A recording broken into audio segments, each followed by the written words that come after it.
देख सकते हैं बन रहा है बैगन भिंडी का चोखा। राम तोरई भी इसको बोला जाता है। भिंडी की चोखा के सामान सब रेडी है, देख सकते हैं। ये हो गया प्याज और पकाया हुआ लहसुन, और ये हुआ भिंडी। ये अचार हो गया, ये तेल हो गया, ये नमक हो गया। ये सब ऐड करेंगे इसमें। अचार डालेंगे, थोड़ा हल्का तेल,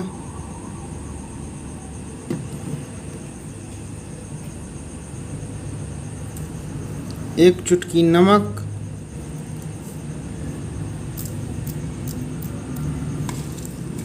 हो गया, और 1 पीस मिर्ची ऐड कर दिए हैं।